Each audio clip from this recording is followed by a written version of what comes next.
462장. 사랑의 주 평화의 왕 우리 중에 오셔서 모든 싸움만을 지고 하나 되게 하소서.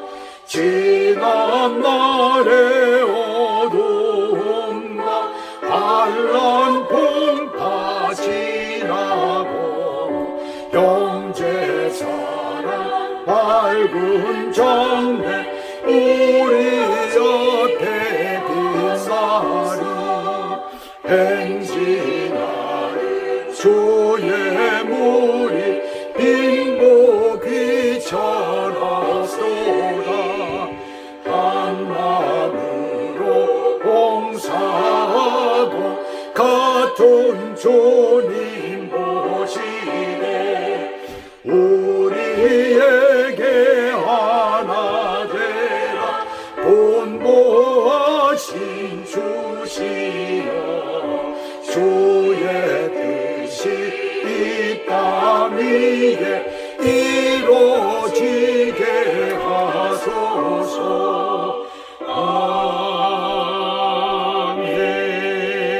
아멘.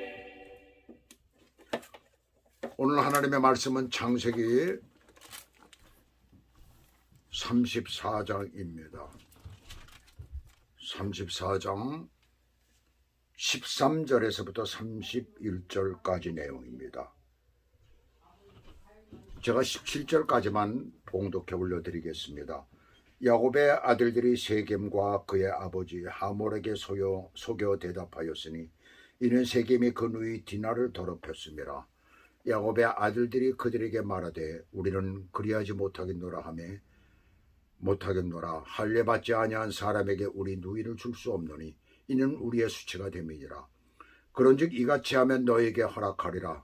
만일 너희 중 남자가 다 할례를 받고 우리같이 되면 우리 딸을 너희에게 주며 너희 딸을 우리가 데려오며 너희와 함께 거주하여 한 민족이 되려니와 너희가 만일 우리 말을 듣지 아니하고 할례를 받지 아니하면 우리는 곧 우리 딸을 데리고 가리라. 아멘. 오늘 하나님의 말씀 제목은 결과보다 과정이 더 중요한 이유라는 제목으로 말씀을 드리도록 하겠습니다. 인생이 살아가는 길도 그리고 어떤 일을 우리가 계획하고 그 결과를 기다릴 때에도 언제나 과정이 있고 그리고 난 후에 결과가 오는 거예요. 그런데 대부분의 사람들이 가지고 있는 그런 생각들은 과정이 어떻든 그 결과를 빨리 봤으면 좋겠다 이런 생각들을 가지고 있어요. 그래서 가진 방법을 다 써서라도 어떤 경기에서는 이기려고 하고 많은 것을 가지려고 하다 보니까 비인간적인 방법, 비윤리적인 방법이 나오게 되고 그로 인해서 결과 이후에 엄청난 후유증이 생기게 되는 거예요. 그렇게 만들어진 것들은 사람들에게 해를 끼치게 됩니다. 근데 그렇게 만든 사람들을 보게 되면 그런 것들은 생각지 않고 남이 미처 생각하지 못할 때 급히 해야 하고 가진 비열한 방법이 다 동원되는 거예요. 오늘 본문은 우리에게 신앙생활에서 아니 어쩌면 우리의 삶에서 결과보다 더 중요한 과정을 지금 말씀하고 있습니다. 그 이유를 함께 보도록 하겠습니다. 과정이 더 중요한 이유는 첫째로 결과를 중히 여기는 자는 정당한 방법이 아닌 부당한 방법을 사용하기 때문입니다. 사고의 당사자인 세겜이 야곱과 그 아들들이 있는 데서 이 소녀만 내게 주어 아내가 되게 한다면 내가 아무리 큰 혼수와 예물일지라도 너희들이 그것을 달라고 할지라도 다 주겠다는 거예요. 근데 여기서 보시면 세겜도 참 부당한 사람이잖아요. 이런 말을 하기 전에 제일 먼저 해야 될 것이 뭐예요? 용서죠. 용서를 구해야 되는 거죠. 아주 뻔뻔하다는 것을 뻔뻔하게 지금 요청하고 있어요. 거기에 대해서 13절 보시면 야곱의 아들들이 세겜과 그의 아버지 하몰에게 속여 대답하였으니 그런 내용이 나옵니다. 왜요? 자기들의 누이를 세겜이 더럽혔기 때문에. 이것은 나중에 속인 것으로 끝난 것이 아니라 대규모의 살육 사건이 일어납니다. 근데 이 본문에서 알 수 있는 것은 속였다는 것이 대답할 말이 궁금해서 나온 것이 아니라 그들이 모의해서 만든 계획이라는 데 있습니다. 원어상으로 그렇게 나와 있는 거예요. 다른 한 가지는 굉장히 중요한 대답을 그 집안의 가장인 아버지 야곱을 속이고 행했다는 데 있는 거예요. 나중에 이 사실을 알게 된 야곱이 크게 노하는 것을 통해서 우리가 알 수가 있죠. 이것은 정상적인 방법이 아니지요. 집안의 가장 중요한 결정이란 말입니다. 야곱이 그 자리에 있었는데 완전히 아버지까지도 속인 거예요. 자, 그렇다면 어떻게 속인 거예요? 14절에 보시면 일단 그들에게 그리하지 못하겠다고 합니다. 틀린 말이 아니죠. 이유는 할례받지 못한 사람들에게 우리 누이를 줄 수 없다고 하죠. 우리에게 수치가 된다고 합니다. 절대로 틀린 말이 아니죠. 그러면서 여기 보시면 딜을 합니다. 그 방법까지 가르쳐주고 있어요. 너희 중에 모든 남자가 다 할례를 받고 우리 같이 되면 우리 딸을 너희에게 주고 너희 딸도 우리에게 와서 함께 거하여 한 민족이 되려니와 아니면 곧 데려가겠다는 거예요. 이건 사실이 아니죠. 거짓을 얘기하고 속이고 있는 거예요. 한 민족이 된다는 걸 속이는 것입니다. 주장인 세겜이 디나에 푹 빠져있는 것을 이용해서 속인 거예요. 예전에 아버지 야곱이 형을 속이고 아버지를 속인 것을 그대로 아들들도 이어받는 것을 우리가 여기서 보게 됩니다. 여기서 아들들이 얘기하는 할례는 언약 백성이 아브라함의 자손들이 이방인들과 구별됨을 나타내기 위해서 하나님께서 허락하신 의식이에요. 그래서 창세기 17장 9절에서부터 14절까지 자세하게 그 내용이 나와 있죠. 할례는 나와 너희와 너희 후손 사이에 지킬 언약이라고 하셨고 대대로 모든 남자는 집에서 난 자나 이방 사람에게서 돈으로 산 자를 막론하고 난지 8일 만에 할례를 받으라는 거예요.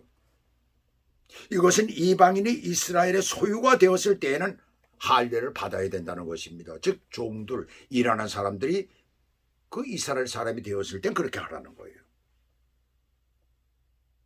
이런 식으로 그들을 속인다는 것은 아무리 그들의 누이에 대한 수치를 갚고 언약 가문의 명예를 회복한다 할지라도 결코 하나님께서 용납할 수 없는 일이에요. 부당함이 온전한 결과를 가져온다 하더라도 하나님이 결코 기뻐하시지 않는다는 사실입니다. 이 사실을 우리는 분명히 알아야 됩니다. 부당함이 잘 되면 결과가 좋으면 좋다라고 하는 그래서 별짓들을 다 하지요. 근데 하나님이 결코 기뻐하시지 않는다는 사실입니다. 내가 대통령이 되고 싶고 국회의원이 되고 싶다고 해서 부정선거로 된다면 모두가 따르는 참 지도자가 될 수가 있습니까? 자유주의, 자유민주주의의 최고의 마지노선은 무엇이라고 생각하십니까? 바로 투표요, 선거입니다. 그것이 망가지면 민주주의는 곧 무너지는 거예요. 모두가 따르는 참 지도자가 되려면 간단해요. 그것을 낱낱이 밝히면 되는 것입니다. 다 까뒤집으면 될 거 아니에요. 근데 그것을 밝히지 못해요. 왜 그럴까요? 드러날까 봐. 그러면서 오히려 어떻게 합니까? 언론을 통해 가지고 음모란 자고 문모란 자라고 이렇게 선전을 해야 됩니다.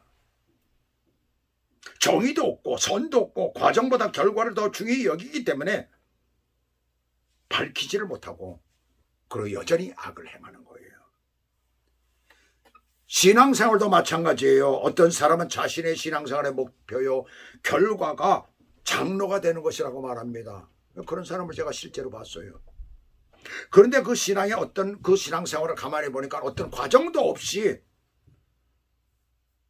그야말로 후딱하면 교회를 빠지죠. 어떤 중요한 모임 같은데 또 성경 공부 같은 것도 안 합니다. 하라고 해도 어떤 일에 정말 신앙생활을 우리가 싸울 수 있는 그런 일들을 해도 절대로 그 사람은 참석을 잘 안 해요. 그 대신에 돈을 잘 벌고 좀 성공을 했으니까 어느 정도 사회적으로 그건 아주 헌금을 많이 합니다. 근데 목표가 장로가 되는 거예요. 야곱의 아들들도 과정보다 결과를 중히 여기기 때문에 이런 큰 실수를 저지른 거예요. 잠언 20장 17절에서 속이고 취한 음식물은 사람에게 맛이 좋은 듯하나 후에는 그의 입에 모래가 가득하게 되리라는 말씀이 있습니다. 남을 속이고 얻는 모든 것은 아무리 좋은 핑계를 대고 이유를 대어도 결코 사람의 마음을 편안하게 할 수 없다는 것이죠. 마치 음식물이 들어가서 그것이 모래알처럼 그렇게 되는 것과 똑같다는 것입니다. 두 번째로 탐욕은 과정을 허술하게 여김으로 사람을 파멸로 인도합니다. 사람들은 흔히 가진 자만이 더 많은 것을 가지려고 한다라고 이렇게 생각을 하죠. 그렇게 또 그것을 탐욕이라고 부릅니다. 근데 갖지 못한 자가, 즉 가지지 못한 자도 탐욕이 있다는 것을 알아야 합니다. 가지지 못한 자가 어느 날부터 조금이라도 갖게 되면 무서울 정도의 소유욕을 드러내죠. 다른 사람들이 상처를 입는 것을 아랑곳하지 않아요. 내가 언제 가난했었느냐고 이렇게 얘기를 합니다. 실제로 그런 것을 보게 됩니다. 많은 사람들은. 옛날 대한민국 서울에서, 그것도 강남에서 땅이 갑자기 오른 때가 있었죠. 강남 쪽에 건축붐이 일어나면서 그야말로 10원씩 하던 땅, 100원씩 하던 한 평에 그렇게 되는 땅이, 그것이 수십만 원, 수백만 원이 될 때 그 땅 주인들은 그 땅을 못 사는 땅이라고 그러고 비가 올 때마다 장화 신고, 후딱하면 장화 신고 다니고 그런 땅이었어요. 제대로 써먹지도 못하는 땅이었습니다. 강변의 땅들이 거의 다 그랬었습니다. 갑자기 부자가 되니까 어느 날 양복을 입고, 근데 거기에다가 또 고무신을 신었어요. 거기에다 또 농사를 짓던 버릇이 있어가지고 또 바지가 땅에 끌릴까봐 그것을 또 이렇게 두두두를 말아서 올렸습니다. 그리고 다니는 것을 봤어요. 그랬더니 나중에 욕심이 더 생기니까 부동산 업자가 되더라고요. 자기 친구들의 땅을 갖다가 속여가지고 싼 값에 사서 그것을 팔아가지고 거부가 되는 것을 봤습니다. 그래서 사도 바울은 에베소 5장 3절에서 음행과 온갖 더러운 것과 탐욕은 너희 중에서 그 이름조차도 부르지 말라라고 말씀합니다. 이름조차도 부르지 말라는 거예요. 성도가 마땅히 행해야 하는 삶의 길이라고 이렇게 말씀하는 것이에요. 오늘 본문에서도 야곱의 아들들의 달콤한 말에 추장인 그 세겜과 그 아버지 하몰은 그 말을 그대로 받아들이죠. 어떤 면에서 보면 참 순진한 사람들이에요. 물론 그 악한 부분이 있지만 참 순진한 부분들이 있어요. 가만히 보면. 근데 그것이 왜 그럴까? 탐욕 때문에 그렇잖아요. 그래서 시간을 두고 생각하지 않냐고 결정을 해버립니다. 탐욕은 그렇게 만들 수가 있습니다. 어떻게 그럴 수가 있을까요? 갖지 못한 자가 갖게 되니까 그런 거예요. 그런 어떤 사람입니까? 작은 성읍의 추장이라고 그랬어요. 보통 작은 성읍이라도 왕이라고 부르는데 추장이에요. 그것은 즉 무엇을 얘기를 하느냐 하면 시족사회, 부족사회의 대표자, 우두머리라는 것을 여기서 우리들에게 말씀하고 있는 것입니다. 우리가 여호수아서 8장과 9절에 보시게 되면 아이성을 공격하는 장면이 나옵니다. 근데 아이성을 나중에 침략을 해서 다 그것을 정복하고 난 뒤에 하나님께서 그들 모두를 다 죽이라고 그랬어요. 아이성의 그 족속들을 다 죽이라고 합니다. 그때 죽은 사람의 숫자가 왕을 비롯해서 아이성은 왕이라고 그랬어요. 근데 숫자가 몇 명인 줄 압니까? 남녀 합해서 12,000명이라고 했다. 자, 그렇다면 여기 세겜성은 아주 작은 성이라는 얘기예요. 추장이라는 말을 했으니까 한 부족사회의 추장이라고 하면 많아봐야 몇천 명이었다는 얘기입니다. 아니면 몇백 명일 수도 있었다는 것을 우리들에게 가르쳐주고 있죠. 그는 어때요? 그는 또한 한참 혈기 왕성한 나이의 사람이에요. 여기서 소년이라고 번역되었잖아요. 한나라는 말은 결혼 정년기에 한창 혈기 왕성한 남자를 말합니다. 또한 19절에 보시면 그가 야곱의 딸을 사랑하며 진짜 사랑했을까요? 지난 시간에 아니라고 얘기를 했죠. 청년에게 소년이라는 말을 썼어요. 잠깐의 욕망에 이끌려 사리 분별을 하지 못하는 시기이기 때문에 청년인데 그를 소년으로 표현하는 것입니다. 그는 그 아비집의 가장 존귀한 자, 아버지에 이어서 최고의 결정권자, 두두머리라는 것을 말하고 있죠. 그런 사람이 어떤 결정을 하겠어요? 아비와 함께 성문으로 곧바로 가서, 성문은 뭐예요? 그때 고대 사회에서 중요한 일을 공표하는 곳이잖아요. 또 어떤 일을 의논할 때 사람들을 모아서 의논을 하던 장소입니다. 마치 한국의 서울 탑골공원처럼 사람들이 많이 모여 정치, 사회, 시대를 논하는 장소라고도 할 수가 있죠. 근데 지금은 안 그런 것 같아요. 바둑 두고 장기 두고 그러더라고요. 일거리 없는 사람들이 왔다 갔다 하고. 근데 옛날에는 좀 그렇지 않았었어요. 21절에서 23절까지 보시면 이 사람들과 우리가 친목도 하고 우리의 땅이 넓으니까 그들이 와서 매매도 하게 하고 그들의 딸들을 아내로 취하고 우리 딸들도 그들에게 주자.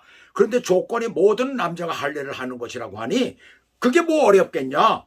다른 민족이 우리와 통합이 되어 더 큰 나라가 되는데. 근데 이 말도 중요한 말이 나와요. 23절에서 그렇게 하면 그들의 생축과 재산과 그 모든 짐승이 우리의 것이 되지 않겠느냐는 것입니다. 그 속이 그대로 드러나고 있죠. 그의 말대로 그 요구대로 하면 그 모든 것이 우리의 것이 된다는 거예요. 여기에 혹하지 않을 사람이 어디 있겠습니까? 세겜이 디나와 결혼하고자 하는 것이 순수한 사랑이었을까요? 아니잖아요. 순수를 가장한 탐욕입니다. 야곱이 가진 경제력과 재물을 탐내고 있었으면 여실히 여기서 드러내고 있어요. 다른 나라와 다른 민족과의 교례는 반드시 지켜야 할 설이 있음을 우리들에게 가르쳐주고 있습니다. 바로 일제 36년 동안 식민지가 되었던 것도 그들 일본에서 보호라는 명목으로 처음에 들어와서 그 탐욕으로부터 시작이 된 겁니다. 탐욕이 강한 자와는 가까이 하지 말아야 되는 거예요. 나라도 마찬가지입니다. 한반도를 둘러싼 탐욕이 많은 나라가 어디예요? 중국이죠. 수천 년 동안 한반도를 침략을 했었습니다. 또 일본이죠. 왜구를 통해 가지고 끊임없이 침범을 했었습니다. 러시아죠. 러시아. 옛날엔 우리에게 직접적인 관련은 없었습니다만 지금은 그 주변의 나라들을 침략을 하는 그런 나라 아니에요. 지금까지도 지금 우크라이나와 몇 년 동안 싸우고 있지 않습니까? 그래서 탐욕이 많은 자와는 절대로 가까이 하지 말아야 되는 거예요. 그들은 과정보다 결과를 더 중요하기 때문에 그렇습니다. 보세요. 아직 시작도 하지 않았는데 미리 결과부터 바라보고 있잖아요. 어떤 일이든지 결과를 미리 단정짓고 시작을 하는 것은 대단히 위험합니다. 그것은 셋째로 불안전한 미래가 있기 때문이에요. 이것은 목표를 세우는 것과는 다른 거예요. 목표를 세우는 것은 과정을 세우고 준비하는 단계가 있지만 한 개인이 결과를 미리 단정 짓는 것은 과정을 생각하지 않은 아주 어리석은 행위가 되는 거예요. 보세요. 그 성의 주장인 세겜 그의 아버지의 결정에 의해서 세겜성 안에 모든 남자는 다 할례를 받는 거예요. 그것도 급속도로 이루어지는 것입니다. 이러한 지도자가 그가 내린 개인의 그 결정은 언제나 공동체를 파괴시킬 수가 있는 것입니다. 고린도전서 10장 33절은 나와 같이 모든 일에 모든 사람을 기쁘게 하여 자신의 이익을 구하지 아니하고, 여기서 보시면 나와 같이라고 말씀하고 있어요. 많은 사람의 유익을 구하여 그들로 구원을 받게 하라. 지도자는 언제나 다른 사람의 유익을 위하여 다른 사람들과 함께 해야 하는 거예요. 공동체의 사람과 함께 하는 것입니다. 이러한 지도자의 잘못된 판단과 결정은 결국 엄청난 결과를 낳게 된 거예요. 세겜성 안에 모든 남자가 할례를 받고 3일쯤 되면 심히 아플 때이죠. 고통이 가장 심할 때에 야곱의 두 아들 시몬과 레위가 추장 세겜과 그 아버지 하몰과 성 안에 할례를 고통받고 있는 모든 남자를 급습하여 죽이고 여동생 디나를 집으로 데려왔습니다. 그것뿐만이 아니죠. 그들의 모든 재산을 다 빼앗고 그들의 자녀와 아내들까지 사로잡아 데려옵니다. 전쟁의 참화보다도 더 끔찍한 일들을 이들은 저지른 거예요.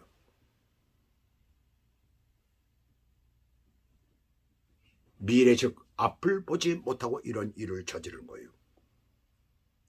뒤늦게 이런 참화를 알게 된 야곱이 불같이 화를 냅니다.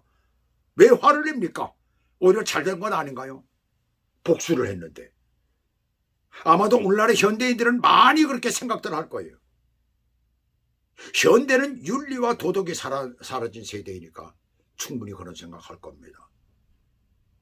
나의 동생이 그런 일을 당했으니까 뭐가 잘못이냐 할 거예요. 그러나 그 시대나 오늘날이나 생명에 대해서는 조금 더 다를 것이 없어요. 생명은 믿는 자나 믿지 않는 자나 생명의 주인은 누구예요? 하나님이십니다. 누구도 마음대로 할 수가 없어요. 다른 하나는 이런 식의 문제 해결은 반드시 그보다 더 큰 화를 불러온다는 것을 기억해야 됩니다. 가나안 지역의 모든 부족들의 공통의 적이 되는 거예요. 야곱의 아들들에게 악취를 내게 하였도다. 사람을 죽인 이것이 악취가 됐다는 것입니다. 나와 내 집이 멸망하리라라고 한탄을 할 때에 사고를 친 아들들이 뭐라고 합니까? 그가 우리 누이를 창녀같이 대우하며 오르니까. 참 철없어도 정말 철이 없습니다. 시므온과 레위는 아버지의 분노와 책망을 오히려 못마땅하게 여기고 있는 것을 우리는 이 말씀에서 발견하게 됩니다. 하나님 앞에 가까이 나아가지 못한 자들의 영적 밑바닥을 오늘 우리는 볼 수가 있어요. 그들이 영적으로 성숙하였다면 이런 끔찍한 일은 없었을 것이에요. 그렇게 급작스럽고 충동적인 습격을 하여 많은 사람을 죽이는 일은 없었을 것입니다. 좀 더 부드럽게 과정을 좀 더 길게 잡으면서 그들과 잘 참으로 정말 협력을 해가지고 협동을 해가지고 이 어려운 문제를 해결해 나갈 수도 있었을 것입니다. 여기서 우리는 결과를 중시 여기는 자들의 그 불완전한 미래를 보면 여러분들은 어떤 생각을 하십니까? 정말 어떤 생각을 하십니까? 어떻게 살아야 될 것인가? 우리들에게 말씀하고 있잖아요. 하나님의 선이, 하나님의 정의가 무너진 세상에 늘 주님 앞에 가까이 나아가기 원하여서 우리는 어떻게 해야 됩니까? 그것은 바로 예수 그리스도 안에서 무엇인지 과정을 중히 여기며 결과를 바라보는 그러한 여러분들이 되시길 주 예수 그리스도 이름으로 축복합니다. 기도하시겠습니다. 하나님 아버지, 오늘 말씀을 보면서 우리에게 주시는 말씀이 무엇인가를 다시 한번 생각하게 됩니다. 과정보다 결과를, 또한 결과보다 과정을, 어떤 것이 옳습니까? 과정을 더 중히 여기는 자가 되라 라고 말씀하시는 이 말씀 가운데 우리가 세상에 편승하여서 그동안의 결과만 보며 달려갔던 때가 얼마나 많은지 모릅니다.